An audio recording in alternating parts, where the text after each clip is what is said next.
If you've been keeping up with the indie game space, then you already know that Slay the Spire is one of the most successful games to come out in the past few years. If not, this video is going to be very confusing for you. Slay the Spire is a game that originated what is now known as the deck building roguelike. I'm going to explain what that means in a little bit. Basically, you get a deck of cards, you build up that deck of cards over time, and you get more powerful, and you use those cards to kill enemies much like you would in a turn-based RPG. It has spawned a great many imitators, notably of which are Monster Train, Vaults of the Void, and also Marvel's Midnight Suns, which is interesting. You know you've made it when the AAA studios start cribbing your work. However, none of these games, in my opinion, have really come close to taking down Slay the Spire as the pinnacle of this genre. I do think Slay the Spire is the best game to be made of this type so far, not just because it's the first, but because it has a few key features that no other games have really clocked onto yet. So I'm going to spend some time today talking about what those key features are and what game developers can learn in order to improve their own games and come closer to dethroning Slay the Spire. My name is Autumn, and I have very strong opinions about video games. Part 0, I'm just going to talk very briefly about how Slay the Spire works, because we need some context for the game mechanics in order for you to make sense of this video. Slay the Spire is best described as a kind of card adventure game where you are a dude or dudette traveling up a tower, killing enemies using a deck of cards. Each fight that you do, you get a new card that you can add to your deck. Along the way, you will also pick up potions and relics that improve your deck in different ways. What's notable about this game is that the deck building system borrows from the tradition of deck builders, most notably Dominion, and so it inherits some of the more interesting gameplay elements of Dominion, including trashing or removing cards from your deck being really important, deck size, dead cards, cycling through your deck, stuff like that. These are all facets of Dominion that have now been translated successfully into the roguelike format. Slay the Spire is an excellent game because each decision that you make in adding cards to your deck has really significant ramifications down the line for the kind of strategy you're going for and stuff like that. I could talk for literal hours about all of the interesting builds and mechanics that the game has, but to keep this short, we're just going to start with your basic deck. Part 1. Energy.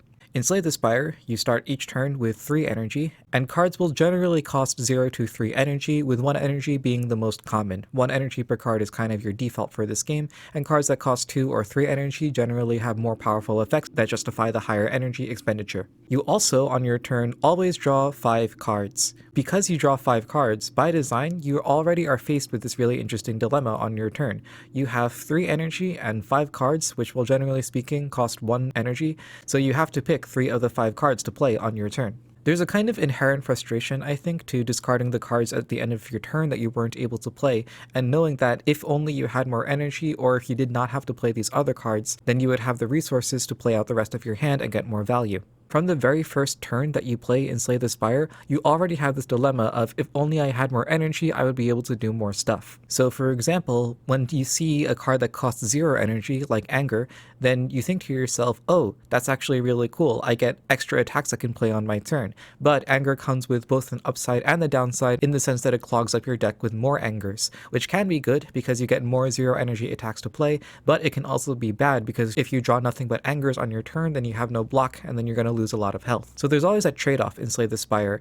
I can get the Anger and I can play a whole bunch and get a bunch of free damage, but I will probably not be able to block as much, and it'll be harder for me to find my key cards later in the fight. The key trade-off though that I really want to talk about is the energy relic. In Slay the Spire, after you beat the boss at the end of each act, you get to pick something called a boss relic. Boss relics are really powerful. They give you effects that really significantly change the direction of your run. However, a lot of the times they come with a serious downside. For example, there's a boss relic known as Busted Crown. Busted Crown gives you +1 energy per turn, every turn, so instead of working through each turn with 3 energy, you instead get 4 energy. And you have spent the entire run up to this point thinking to yourself, if only I had more energy, I would be able to play more cards. Maybe you've drafted some really heavy cards like Clothesline or Bludgeon, and you really want that extra energy in order to be able to play these cards more consistently. However, it has a very serious downside in that you only get to pick from 1 card rather than 3 cards each time you draft a new card. And this is a very big problem because growing your deck and drafting new cards is one of the biggest ways that you get more power in this game. So there's a really big trade-off in taking the Busted Crown. You have to decide for yourself, is my deck strong enough that I no longer need all of these card drafts, or do I want to pass on the Busted Crown so that I can hope to improve my deck later, and then maybe at the end of Act 2 I can get a different boss relic that solves my energy problems instead. Another really cool relic is ectoplasm. Ectoplasm also gives you +1 energy per turn. However, when you have the ectoplasm, you cannot pick up gold anymore. And gold is a resource you can use to buy more cards, you can remove cards with it, there's events that require it, you can get potions, you can get relics. Gold is super, super powerful in this game.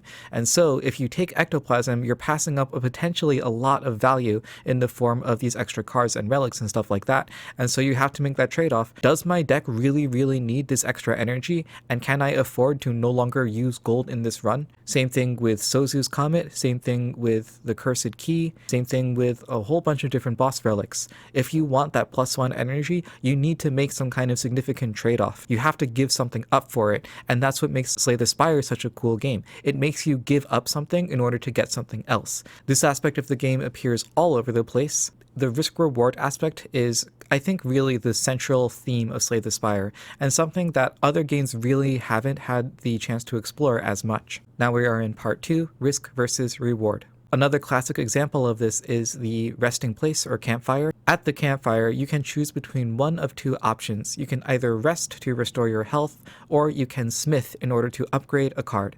Now, card upgrades in Slay the Spire range from kind of mediocre to extremely powerful. There's a called card armament that will temporarily upgrade a card in your hand, but if you upgrade the armament, then it upgrades every card in your hand. That is a strong, strong effect. There are a lot of really important cards to upgrade in this game, and certain decks require these upgrades in order to function.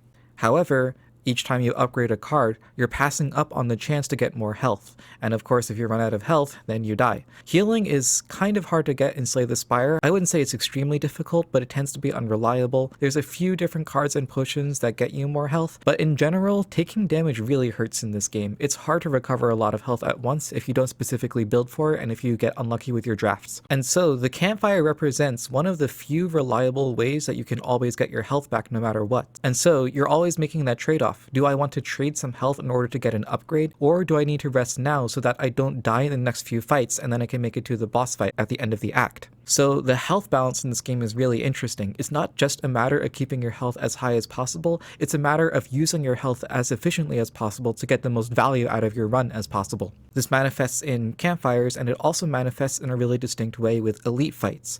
Elite fights are fights against stronger enemies that generally have unique mechanics and a lot more health than the regular hallway fights. But if you kill an elite, then you get a relic. Relics also, of course, range from not that good to run-definingly powerful. So in general, you want to path into as many elite fights as possible, kill them without taking that much damage, and get more relics so that you scale better later into the game. But because these elites are so powerful, some of them are even more powerful than the regular bosses, you have to make this evaluation again. Can I risk losing a lot of health to this elite fight in order to get a relic? Is the relic I'm going to get even that good? The idea of sacrificing health and taking risks in order to get bigger rewards down the line is an aspect of Slay the Spire that I don't think has really translated into other roguelikes. The last thing I want to talk about, part 3, is short-term versus long-term thinking. Just for context, I am a chess player at heart. I've also played a lot of StarCraft over the years, and so I am conditioned by default to favor long-term thinking over all else. My favorite strategies in StarCraft are ones where you get a lot of bases and take a lot of risks early on, so that if your opponent goes for an aggressive strategy, you can counter them just by having a bigger army later in the game. In chess, I always go for safer strategies that give me a small positional advantage over complicated tactics, because I know from experience that long-term positional play tends to beat out tactics over the long run if you have really good defense. Slay the Spire is a game that really challenges me to change that way of thinking. The enemy health bars are tuned in just the right way so that a lot of the times rushing down an enemy is just a bit better than trying to outscale them over time. I think the classic example of this is a fight known as the Hand of Stabbing. As you can see, this is a giant arm that emerges from a book and deals some amount of damage to you over each turn. The fight pattern is actually very simple. It will generally deal somewhere between like 10 and 20 damage for the first few turns, and that damage gradually ramps up to 20 to 25 damage, then maybe 30-ish damage, and the longer the fight goes on, the more and more damage the hand is going to deal. This is a very typical example of a fight in Slay the Spire. A lot of fights have these scaling aspects to it, where the longer the fight goes on, the more damage the enemy is going to deal. But the simple fact that this fight scales in the way that it does gives you this really interesting choice. If I'm looking at 18 damage this turn, and I have, say, 10 points of block in my hand, then I could play out all of my block and try to reduce the amount of damage I take. However, I could also spend my energy to deal a whole bunch of damage to this Book of Stabbing now, and that might be better than saving a little bit of health at the moment, because it lets me avoid these really high damage attacks that are going to come later on in the fight. And I think the real magic of Slay the Spire is that every fight and every deck you build is somehow tuned so that you're always getting just this right amount of damage and health and cards, where you're thinking to yourself, do I rush this fight down or do I try to play safe and scale later on? Because of a quirk with the save system, you can also sometimes retry fights if you use a kind of forbidden save and quit technique, and so I often find myself retrying fights, thinking to myself, man, if only I had rushed down this opponent instead of playing for the long game, maybe I would have had a better shot of winning. And a lot of the times when I retry a fight, I'll find that even though I took more damage in the beginning, I'll actually end the fight with more health than the time that I tried to fight it safely and scaling into later turns. If you want an absolute exemplar in long-term versus short-term thinking, here's the card you have to look at. It's called Corruption. That edit was really not worth the trouble. Corruption is a card that costs 3 energy, which I might remind you is oftentimes your entire turn. It causes all skills in your deck to cost 0, however, all of those skills will also exhaust when played, meaning that when you reshuffle your deck, those cards will not be available for you to play again. Obviously, in the short term, cards costing 0 is really good. Remember, energy is a very, very limited resource, so if you get something for free, that's amazing. However, the fact that these skills exhaust after you play them means that you, of course, don't get to play them again. And so, Corruption is a deck that makes your deck much, much stronger over the course of the next few turns.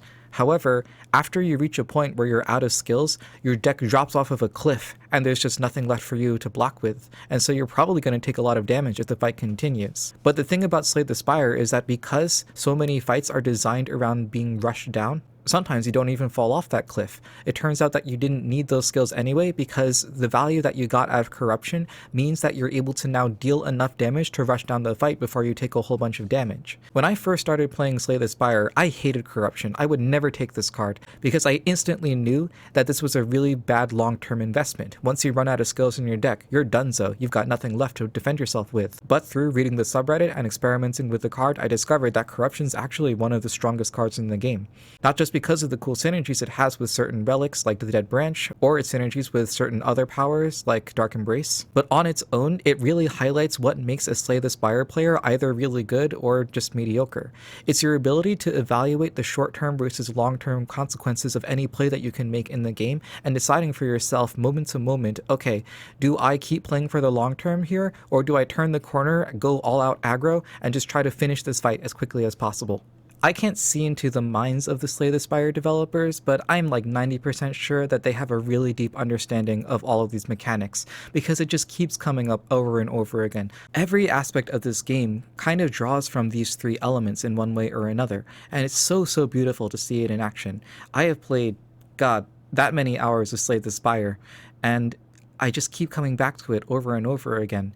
I try to play other games, I try to learn new systems, I try to get really invested in them, but I just can't stop playing Slay the Spire because the developers just get it on such a deep level. The simplicity of design of every single card, the unique challenges that every fight presents to you, the way that the same pieces can keep coming together in different and interesting ways to give you a new puzzle every time. This is really just one of the best games ever made, I think. It's a classic. It's a standby. And I really hope that someday soon, we're going to see a game that can challenge Slay the Spire, that is as good with all of these concepts as Slay the Spire is. Because right now, I'm not really seeing it on the market, and I hope that this video gives you a kind of perspective on what makes it so good, and if you're a game designer, I hope that it gives you some inspiration for what you want to take out of this beautiful game. I've been Autumn Chu. As you can see, I care a lot about video games, and thanks a lot for watching. If you like this video and you want to see more rants like it, go ahead and subscribe, and share this video with anyone you know who likes Slay the Spire, or thinks they should play Slay the Spire, or just your friends who don't like video games and you troll them a little bit. Thanks for watching. I'll see you in the next one.